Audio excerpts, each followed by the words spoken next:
Sérieux? Ah non, je me disais aussi que c'était... Faut tourner. Tourne les poignets.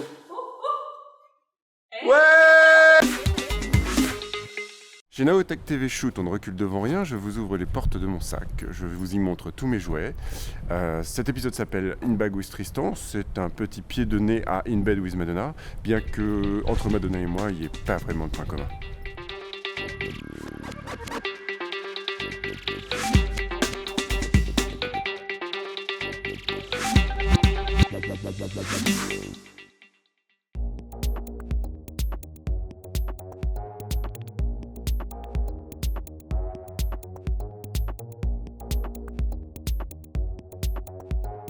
Depuis toujours, je rêve de n'avoir aucun matériel, de prendre des photos juste avec les yeux, et puis de raconter ce que j'ai vu.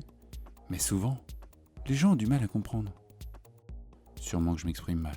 Alors, je ne peux donc pas me passer du matériel photo. Vous voulez savoir ce que j'ai dans mon sac ? En réalisant cet épisode, je me suis dit tiens, ça pourrait être l'occasion de peser exactement ce qu'il y a à l'intérieur de mon sac. Ainsi, à la fin en faisant l'addition, je pourrais savoir exactement ce que je me trimballe sur les épaules et sur le dos depuis tant d'années. C'est parti, mettons tout sur la balance. Mes boîtiers sont au nombre de 2. Comme un avion sans ailes, il est préférable d'avoir un boîtier de secours. Plutôt que de dire « Excusez-moi cher client, vous pourriez me prêter votre iPhone ?» Ces 2 boîtiers sont en format 24-36. Il s'agit du 5D Mark II et du 5D Mark III de chez Monsieur Canon. J'ai 4 optiques. Les voici. Un 24-70 qui ouvre à 2.8, la première version. C'est un objectif généraliste qui me permet de faire à la fois de l'architecture et du portrait, mais il a un gros désavantage, il est un petit peu mou au niveau du piqué. Le 50 mm 1.4 est mon objectif favori. C'est mon objectif de portrait, je l'utilise pratiquement tout le temps. Il a un gros avantage, ce n'est pas la version professionnelle, c'est la version on va dire entre deux. Ça coûte quand même quelque chose comme 400 ou 500 euros. Mais on est loin des 1600 euros, je crois, de la version Pro. Et version Pro qui n'en vaut pas forcément la chandelle. Je vous laisse regarder sur internet les différentes revues. Ce que je peux vous dire en tout cas, c'est que je suis vraiment hyper satisfait du piqué et du rendu de cet objectif. Et qu'en conséquence, je n'envisage aucunement d'acheter l'objectif avec l'anneau rouge. 35 mm 1.4. Super objectif, un peu grand angle, pas trop, et qui a un piqué extraordinaire. Maintenant, je ne l'utilise pas tout le temps. J'avoue que quand j'ai le 24-70 dans mon sac et qu'il fait doublon avec celui-ci, je ne l'emmène pas. Le 70-200 2.8, c'est la première version, la version non stabilisée. Il y a eu des versions ultérieures, des Mark II, des stabilisés, tout ce que vous voulez. Voilà, moi j'ai la vieille version, la version papy. Cet objectif, je l'emmène systématiquement quand je suis en photographie d'événements, en photographie de séminaires, réunions, concerts, sport. Voilà. C'est typiquement l'objectif dont vous avez besoin si vous êtes trop loin du sujet. Allez, on continue la liste des ingrédients qui constituent ma recette de sac photo. Un flash Yongnuo qui me sert souvent comme éclairage principal. Un flash Canon 430EX qui est mon flash TTL. Un sac d'émetteur-récepteur sans fil Electron Skyport. Une pince. Une télécommande achetée 20 € sur Amazon qui marche très très bien et je vous ai laissé la référence en bas de la vidéo. Des piles ?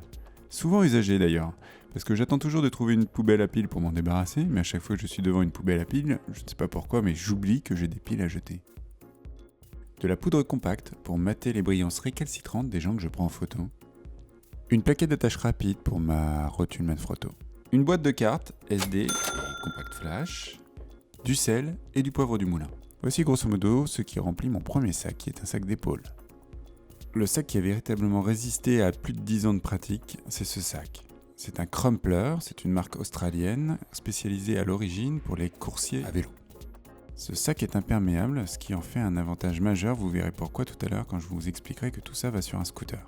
L'équivalent chez Crumpler aujourd'hui n'existe plus, mais je vous laisse aller regarder sur leur site, car leur gamme de sacs photo ressemble étrangement à celui que j'ai acheté il y a plus de 10 ans. Dans ce sac, il n'y a pas d'emplacement spécifique réservé à chaque élément, mais ça m'est égal car je trouve qu'on y perd beaucoup de place à vouloir mettre des cloisons. J'utilise donc les pochettes individuelles des choses que j'ai achetées. Et quand j'en ai pas, j'utilise notamment des wraps de chez Domke ou Temba, je vous ai mis la référence sur Amazon, qui sont des petites pochettes à scratch qui permettent d'envelopper votre boîtier et de le protéger par la même occasion. Je ne perds ainsi pratiquement aucune place et peux remplir mon sac comme un neuf.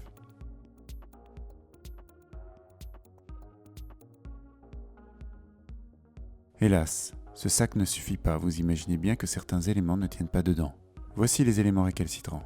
Un trépied, un Manfrotto 055C en carbone. Je réaliserai un épisode prochainement dans Naotech Shoot TV au sujet de ce trépied qui est équipé d'une Rotule Ball 498 RC. J'en suis super content et je pense que ça mérite un vrai test. 2 trépieds parapluies 001B de chez Manfrotto aussi qui me servent à tenir mes flashs. Un sac de réflecteurs avec à l'intérieur un réflecteur argenté et l'autre un diffuseur bleu. On résume donc. Un sac crumpler plein comme un œuf. Un sac avec trépied photo et pied parapluie. Une pochette de réflecteur. Voici donc le trio de sacs de base que j'emporte avec moi 90% du temps. Voici venu le moment de notre grand jeu concours. Vous avez jusqu'à la fin de cet épisode pour me donner le poids exact des éléments que nous venons de peser sur la balance. Et puis si vous n'avez pas envie de vous prendre trop la tête et que vous n'avez de toute façon pas la réponse, vous pouvez toujours vous abonner à la chaîne Naotech TV si évidemment vous ne l'avez pas déjà fait. Allez, on continue avec la suite de l'épisode et l'organisation sur mon scooter. L'important pour moi, c'est que ce matériel soit entièrement rangé dans mon scooter de façon à ce que je puisse circuler dans Paris sans aucun problème.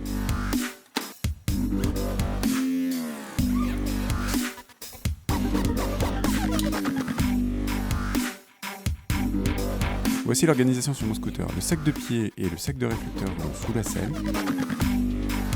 Et le sac photo vient entre mes jambes sous la jupe du scooter. Il est hors de question que je puisse l'avoir sur mon dos car en cas de chute, les risques pour ma colonne vertébrale seraient trop élevés.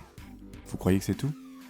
Hélas non, car quand j'ai besoin d'installer un studio sur un lieu de prise de vue, je dois emporter d'autres sacs. Des trépieds en plus, un sac de trépied pour soutenir le fond, un sac de flash photo de studio, un sac de trépied pour tenir ces flashs de studio, et puis comme on n'est jamais sûr, une valise d'éclairage sur batterie supplémentaire. Allez, je n'ai pas écrit cet épisode pour me faire plaindre, je vous laisse d'ailleurs avec quelqu'un qui a beaucoup plus souffert puisqu'il s'agit d'Amandine, ma stagiaire pendant un mois, qui manifestement a eu quelques problèmes avec l'exercice du pliage du réflecteur. Un grand merci à Amandine et à Alex qui m'ont aidé sur le tournage de cet épisode. Je m'en vais. On arrive à la conclusion de cette émission, merci de l'avoir suivi jusqu'au bout. Vous aurez compris par exemple qu'un scooter peut être aussi utile finalement que les appareils qui sont dans le sac photo d'un photographe.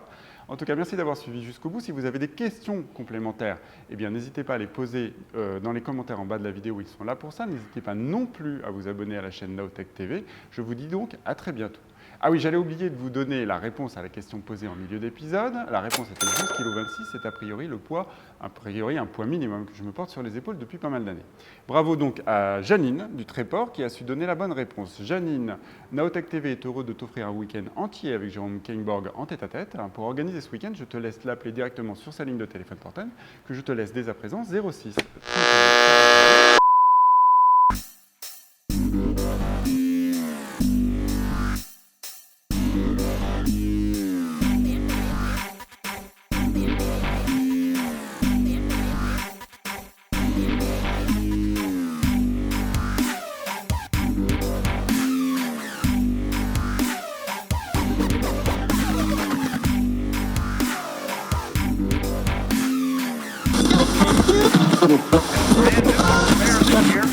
There's nothing else like it at the fair.